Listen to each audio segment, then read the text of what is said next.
Huh? A message floated on the screen as my phone beeped. Hurry up and divorce that monster. I hurriedly opened the message screen and found that all the message had already been cancelled from being sent. It seems that the message sent by my friend was meant to be sent to my husband. That means you were having an affair, right? Wait, that's a misunderstanding. Okay, then what is this? When I cornered my husband and showed him something, he started wincing and shaking. My name is Sophia. I'm a 35-year-old office worker. My husband, Chris, and I have been married for 10 years. Our son, Nico, is now 7 years old and goes to elementary school. The happiest time for me is when my son tells me about what happened at school today and we enjoy dinner together as a family. My son has grown up to be a very good boy, and my husband and I have a good relationship. We both work, so my mother takes care of my son during the week and I balance work with housework and child rearing. Our house is within walking distance of my parents' house, so my son often goes to my parents' house after school to play with my mother. I return home as soon as my work is finished and immediately pick up my son and we go shopping at the supermarket together before returning home to prepare dinner. Then, when my husband comes home, we all sit around the dinner table and enjoy talking and eating together. Every day was like this, but it made me happy. On holidays, we all go out together, and on 3-day weekends, we go on trips. I wanted my son to have as many different experiences as possible, so once a month, we would always take a drive to a place we had never been before. When we take him to the aquarium or a farm, he looks happy with a twinkle in his eye. I thought that I would continue to spend my days with my son and my husband, making many memories in this way. Today was my son's birthday.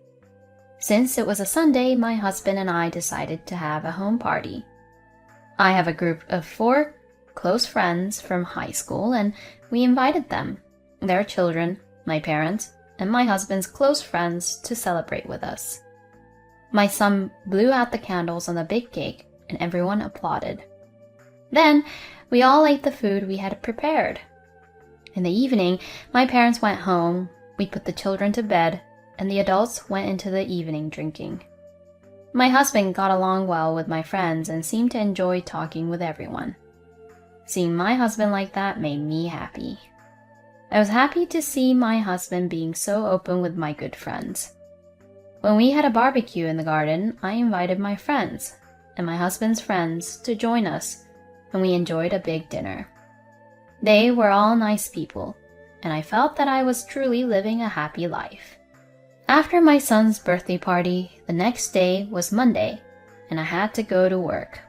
But I had a headache, probably because I was having so much fun and drank so much alcohol. So not having the time to make lunch, I went to a convenience store and picked out some random bread and other items and took them to the cashier.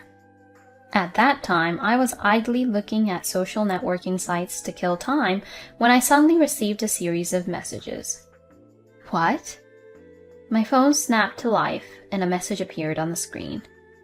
I looked at the notification and was surprised to see the name Karen. It was so nice to see you yesterday. I guess Sophia didn't notice at all. I can't wait for you to divorce that monster. I got a series of pompous notifications. Yesterday probably means my son's birthday party. Karen was also at yesterday's birthday party.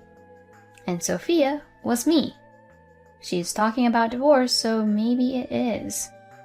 I hurried to open the message screen and found that all the messages had already been cancelled. I knew that the message from my friend was meant for my husband. Did this mean that my husband and Karen were having an affair? I was so confused. But Karen is one of my good friends from high school. I would hate to think that she would have an affair with my husband. But what does she mean by monster? That bothered That bothered me very much. I went home extremely bewildered. A few hours later, my husband came home with an unsuspecting look on his face. He must have received a message from Karen and was responding to it. Was my husband talking bad about me, too, just like Karen had called me a monster? I couldn't calm down because I was worried about that. I spent the next few days in a bewildered mood, and then the weekend arrived. I had made a plan.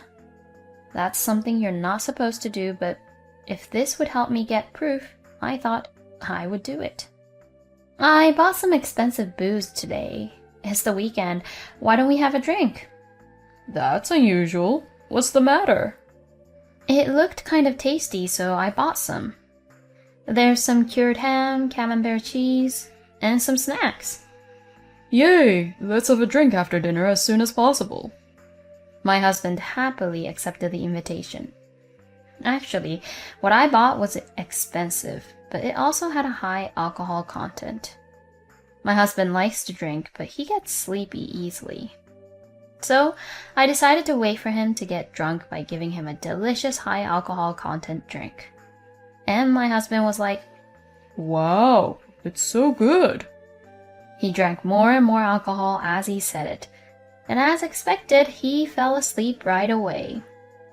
I immediately decided to implement the plan. It was to take my husband's thumb and do the fingerprint authentication of his phone. My husband, who was sleeping and snoring, did not wake up when I held his thumb. I then immediately opened the Messages app. As soon as I brought up the talk screen, Karen was at the top of the list. I opened it up and there were some shocking contents. The week after next, we'll finally celebrate our 5th anniversary of dating. I can't wait to marry you, Chris. If you don't hurry up with the divorce, I'll be in trouble. I understand that you don't want to pay child support, but you don't want to be with that monster anymore, do you?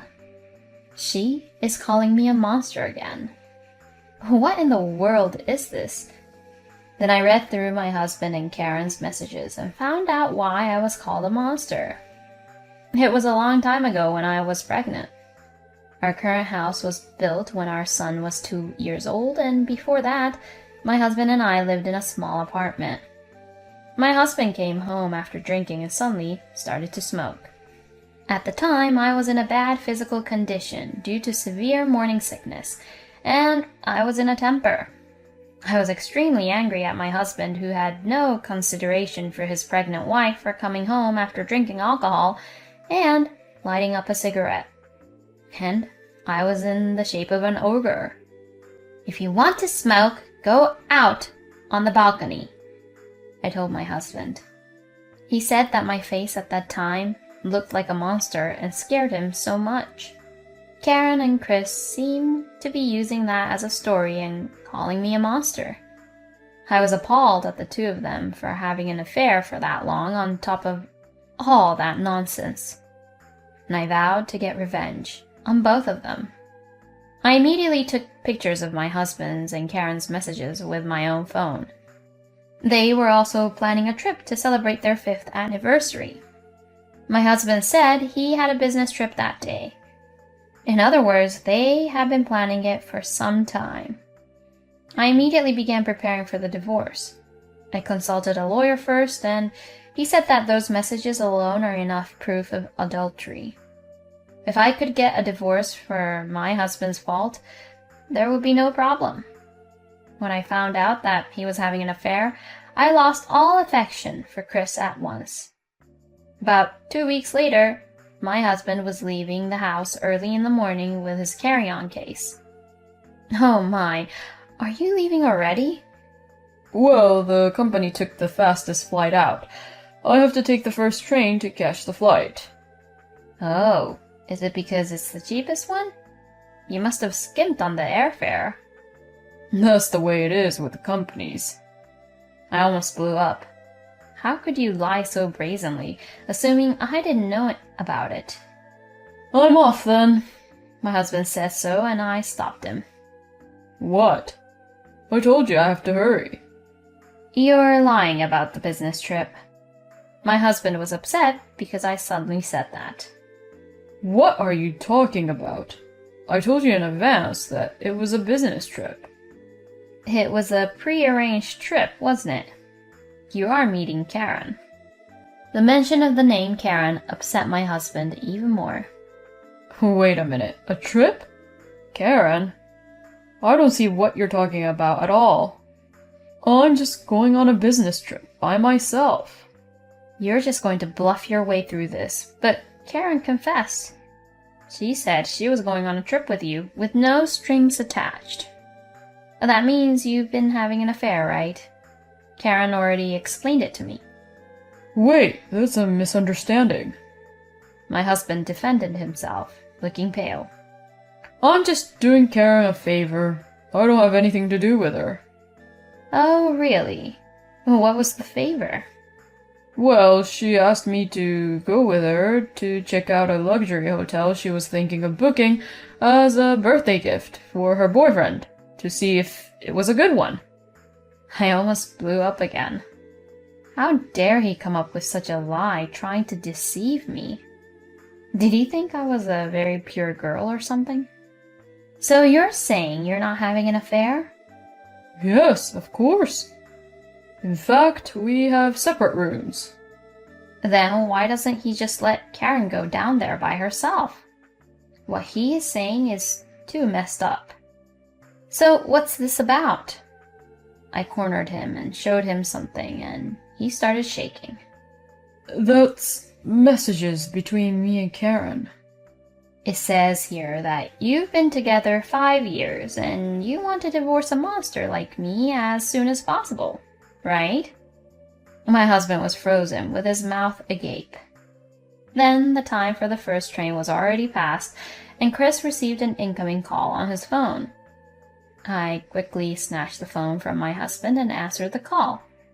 I pressed the call button and heard Karen's voice. Hey, Chris, did you get on the train? Hello, Karen. Why are you so surprised? What? Sophia? But why? Because I found out that Chris lied about his business trip and was having an affair. Oh, no. Oh, by the way, you must be in a hurry. It's a luxury hotel, right? It would be a shame to cancel. So you and Chris can go on your 5th anniversary trip. Of course, when you come back, I'll charge you with alimony. I'll also have to send a content-certified letter to Chris and Karen's workplaces. And of course, I'll have to report back to their parents' homes. I also have to report it to our good friends group and Chris's friends. Wait a minute. If you do that, we'll be socially finished. Well, that's what you deserve, I guess. I'm going to be busy. And since Chris is such a nuisance at home, I'd appreciate it if you'd leave the house. Why don't you go enjoy your last luxury trip before you get into debt? Karen fell silent when I said that. I handed the phone back to my husband. Anyway, you're in my way, so get the hell out of my house. And chased my husband out of the house. No, wait, Sophia, please. My husband said this to me in a pale, disappearing voice, but I ignored him, locked the house, and got into the shower. When I got out of the shower and finished getting ready, my husband was already gone. I then went to work and went to a lawyer after work. Then I really did what I had just said to Karen and her husband. I don't know if those two went actually on that trip, but when they came back, it was sure to be a big fight. Then 2 days passed and Chris and Karen came home together. Wait a minute. You can't really be doing all of this. I've been getting calls from my company asking me what's going on, messages of cutting ties with me from my close group of friends, and my parents have told me they're disowning me. How can you take responsibility for this? Karen screams emotionally, her face turning red. My husband is angry too. I didn't think you will go that far, bitch. You're acting like you're the victim here, but you have a fault too. But you try to put us all in a social predicament. You're such a monster. You know that? When my husband said that much, my father came out of the living room. Hey, how much more do you need to insult my daughter? William. My husband was startled by my father's appearance. No, this was... Well, I got emotional and said something I hadn't expected to say. I don't want to hear any excuses. You two, come here. My father said with a frightened look on his face. My husband and Karen are frozen, their faces scrunched up. I told you to come here. My father said twice, and the two of them rushed into the house in a frightened panic. When they entered the living room, they were absolutely stunned. My parents, my husband's parents, a group of friends who were close to me and Karen, and a group of friends who were close to my husband were all in the living room. Why are they all here? I invited them. You guys were going to attack me anyway, so I called them. Everyone gave them cold stares. Karen, you're disgusting. I heard your conversation earlier, and I didn't think you were such a bad judge of a character. Well... A good friend of mine and Karen accuses Karen. Chris, you're not a manly man. How can you call a woman you married a monster? It's just... And my father-in-law stood in front of my husband and slapped him. You should never come back to your parents' house again. You're a disgrace to the family. Apologize to Sophia right away. My husband apologized to me, holding his cheek as my father-in-law hit him. Sophia, I am so sorry for saying terrible things and hurting you. Karen, you should apologize too, my friend exclaimed, and Karen came to me saying she was truly sorry too. Of course, you two need to apologize, but don't expect me to forgive you for that. With that, I called my lawyer who was waiting for me in the next room. This is my lawyer. Let's talk about the alimony right away. When I said this, they both turned pale. The lawyer proceeded with the conversation without worrying about their reactions. The two of you have admitted to having an affair, and you have been having an affair for 5 years. Therefore, Sophia can claim $60,000 in alimony for each of you. 60,000? We can't pay that much money. When the two of them shouted that, the people around them attacked them all at once. You can pay it in installments. You had an affair, you should be punished that much. With no one on their side, Chris and Karen fell silent. The lawyer then proceeded to explain the situation to them in an indifferent manner and handed them the documents. If you fail to pay, we will seize your wages immediately. My husband and Karen no longer looked sane. My husband and I successfully obtained a divorce. I demanded alimony of $60,000 each from my husband and Karen, and I also demanded child support. My husband seemed to have thought that he could pay me by selling the house, but of course, I demanded a share of the property. I demanded that he pay me half of the house's appraised value if the house was to be in his name. My husband didn't think he had to give me so much property. He sold the house for $500,000, but $250,000 was mine. Furthermore, the mortgage still had $150,000 left, so my husband only had $100,000 left.